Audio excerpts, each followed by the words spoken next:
Well, thank you so much, Kendra, for joining us. Can you please tell the audience a little bit about yourself? Great, I will. Thank you so much for having me. Hello, everyone. I'm Kendra Rockwell. I'm the Pharmacy Technician Program Director for Dallas College. And we are in a transformation right now. So, this is kind of history in the making. What we're doing is we're combining all of our area colleges as one. So, now we're going to have one program, and our pharmacy program is even broader now. So, I wear many hats. And the pharmacy tech program is just one. But I will say that I'm also a part of the apprenticeship initiative for the state of Texas. It's called the American Apprenticeship Initiative, where we are pushing that more apprenticeship opportunities for pharmacy tech students is allowed. Besides work, I also love to do a lot of community service activities with my church and the community with outpouring and outreach. And I'm a member of Alpha Kappa Alpha Sorority Incorporated. So that keeps me very busy as well in the community. And I also, in my leisure, um, I like to do professional and personal development for youth. So I kind of stay busy, but I always tell people, even though I'm pulled in several different directions, for some reason, pharmacy always pulls me back. So maybe that's just my niche. Even if I try to leave the pharmacy world, it's always something that grabs me back. So pharmacy is my baby. I just have to accept it. I That's definitely just a little bit understand about me. that. Well, just for a little background for everybody, Kendra and I used to work at the same company. She was my trainer once upon a time. And so that's how we know each other. So, getting into that, tell us a little bit about like your experience as a technician in the pharmacy profession. Well, my experience as a technician was a bit different than some non-traditional, but then it is more of a hands-on experience. So when I started doing pharmacy technician work, I was living in Louisiana, Shreveport, Louisiana, at that right after Hurricane Katrina, and I kept trying to figure out what I was going to do with my life because some people always say Hurricane Katrina messed up everything, but I feel like it was a blessing in disguise. So, what I ended up doing during that meantime and trying to figure out, okay, what am I going to do now that our school wasn't open at that point because I was attending Xavier University and the school had really got hit hard during New Orleans. I relocated to Shreveport and I had a friend there that said, hey, won't you, we need help in the pharmacy. Haven't you thought about being a technician? And I was like, oh, that was so, I kind of blowed it off and didn't think about the idea. He said, well, just try it. And, you don't even have to be a technician. They'll hire you now and train you on the job and all of that. You don't have to go to school for it and things of that nature. And that was previous. Now 2020, jumping forward, you have to have, formal education. But I started in 2006, just coming on into the job. At that point, the employer was Rite Aid Pharmacy, and they took me in, and that's where I started. And when I tell you that all of my on the job training is gotten me to where I am now. All those days, it was some rough days, but the good outweighed the bad. And so I felt, even though I went on, finished my education, my bachelor's and my master's, I still had a niche for pharmacy technician.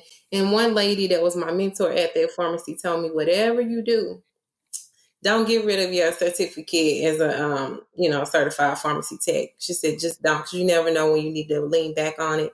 And that's what still brought me here to this at this point in my career. With being a program director, they needed someone that had all these skills but then still had the experience of a technician. So I should call her. I haven't talked to her in a while and say, that ideal that you gave me in that point to say never get rid of this certificate, it paid off.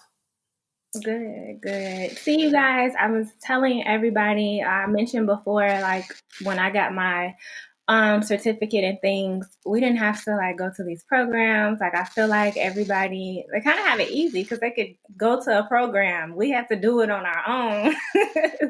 So I definitely understand. I used to work at a pharmacy technician program back in Chicago, and I told my students all the time, like I had to figure this out on my own. So take advantage of all the opportunities you have. And I think that's something that we kind of like connect on. Like pharmacy is always something that just had my back. Like pharmacy just was there, and that's how I continued in the field. But thank you. So tell us more about your program.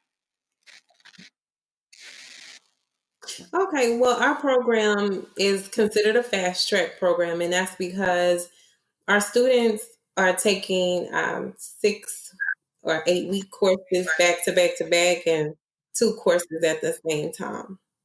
So that simultaneously, and then of course we know life happens. So I hear a lot of students say, "Oh, I didn't think it was going to be like this."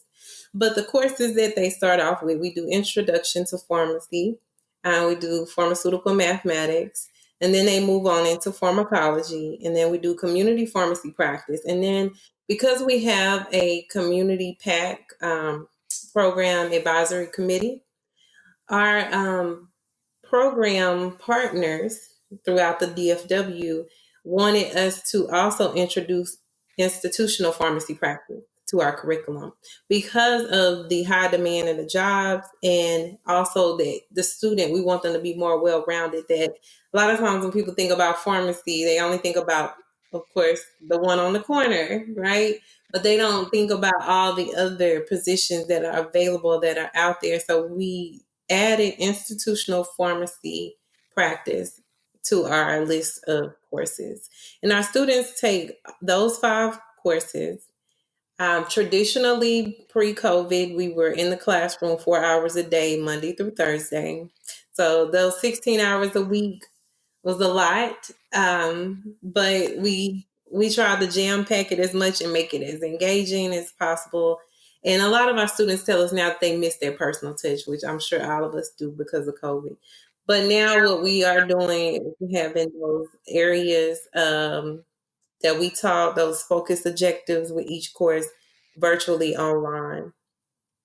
And then what we do have is their very last course to put it all together. We want them to have the hands-on experience and experiential opportunity. So, of course, they do 130 hours of externship at a site. Now, for our students that are open enrolled students and they may do financial aid or pay out of pocket for those courses, those students can choose any area that they would like to go into.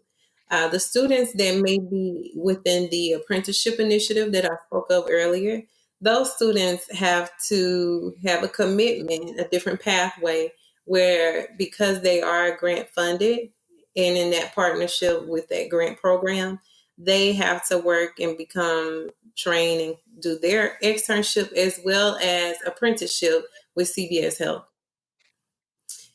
And once they complete those 130 hours, we keep pushing them. We have now a new job placement area that we've added to our program where we try our hardest to help our students, along with our community partners, helping us to have a way to continue to work and get more hands-on training as a trainee before they go and sit for their pharmacy tech exam. And that is about the ins and out of our program. We do offer some advanced areas. We do the IV and sterile compounding course. Right. And we also know that we are offering that review exam course. What we do know is making sure we have enough students to make the class. And that's been our challenge here lately with those, as we call it, those single courses, such as the advanced and the review course. But our main program, like we say, consists of the 5 in-class courses and then the 6 course, bringing it all together, externship. Okay. Now, for the exam review, is it for the PTCB and the accept, or one or the other? It's for both. At first, we were in just the historically, just background of the program. We were pushing PTCB, just always, always. And then we did notice that, the state of Texas was going to go ahead and allow for accept to be taken. So now we have opened up, we've even switched the curriculum to make sure that we're not just focused on one test, but our students can have that option based on what we provide them to take either exam and be successful. That sounds really great. I wish I would have had something like that when I was going through the process. Now, for the apprenticeship program, can you give like a little bit more, like what will be the difference, and what will be like for a student that is trying to decide, should they do an apprenticeship program or should they just enroll into the regular program? What will be the biggest difference? Well, what I've seen with several of the students when they try to make their mind if they want to do this apprenticeship commitment or do they want to do our other pathway, or they just go on, and try to do it more so at their own leisure, choose their path a little more. It really depends on your situation. And I always tell everyone that comes in the program, don't compare yourself to the next individual, but then also make sure you know what works best for you. I do know that when we plan our career, a lot of times our educational path, a lot of things that are missing, or that one key point is your financial plan. And so financially, with the students that tend to choose that American Apprenticeship Initiative grant pathway is because they've looked at their financial situation and said, you know, even though this is a longer commitment to work for one company, am I able to afford this on my own and then I am at liberty to work for any company? Or should I take advantage of this opportunity and know that I have to give back time to CVS Health? And so I think that's kind of where that difference lies between the two. I've had students that say, well, I really want to do more in a hospital realm, a hospital setting, or I want to do this type of work and I want to work in this type of pharmacy, not necessarily the CVS route. Then those individuals may choose not to go into the American Apprenticeship Program. I've had individuals that say, well, I really have always wanted to do pharmacy. This has been my thing, but I've never had the money or the funds. I looked into the cost. And so they are those that tend to say, well, I'll try and give it a shot. I'll apply for this grant portion and see and I'll stick it out and make that commitment.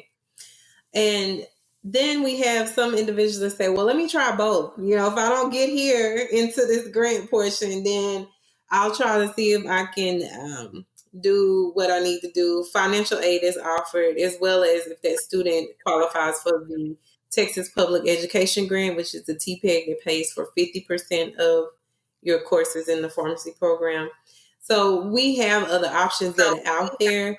But we do always tell individuals, I'm just a firm believer to say, hey, if it is that you say you can look at your time frame and you can commit to a program, because totally being a part of this grant portion of our pharmacy program, you have to commit at least a year, maybe a year and a half, because we want you to work at least 1,200 hours as an apprentice, even after you finish your externship. So they have to be willing to do that commitment, but they also understand that this is a great opportunity. And if someone gave me an opportunity like you talked about, you wish we had this, like, hey, we'll pay for all your courses, pay for your tuition, your books, your class materials. As long as you commit, I probably would have my hand up like, yes, let me have it. But that was during my time in life where when I was learning pharmacy, then I wasn't at a great financial state to pay for things. But I took the route to do it on the job training. And so whatever pathway the students choose, I feel like they're going to be successful in the end with this program at Dallas College. Yes, thank you so much. And I just want to say I'm so proud of you, Kendra. We have been friends for a while now, and I'm just so proud of you. You're doing great things. But those are all the questions that I have for you. Do you have any questions for me or anything you want to say? Yes. Well, I'm proud of you because you have always been on the ball. Everyone, this young lady is awesome. And regardless of anything that may have come up or anything like a different or a change that has to come, she's just always been on top. So look at you. And kudos to Thank you. you. And I'm just grateful that you would even allow me to be a part of your podcast and be able to speak today. But I definitely want to make sure that whatever partnerships or community related efforts that we need to get together on and collaborate, let's do it. I mean, are you working on something now or something in the future coming for 2021? Look, I'm trying to be a little nosy now and get a sneak peek. But if it's something that, we could be a part of, or even our students, giving them an opportunity in your pharmacy realm and world, please let me know. And I would like to thank Kendra again for being a guest on the show. I will leave all of her information in the description box along with the program information. And so make sure to check that out if you want to connect with her. As always, if you want to be a guest on the show or have a topic that you would like for me to discuss, just make sure to contact me at podcast@crackpcat.com or on any of my social media outlets. I do want to remind you guys that the podcast now has a visual component. So you can check me out and my guests on YouTube. I will put that link also in the description box as well. As always, make sure you subscribe, rate, share, and comment, and I'll talk to you guys later.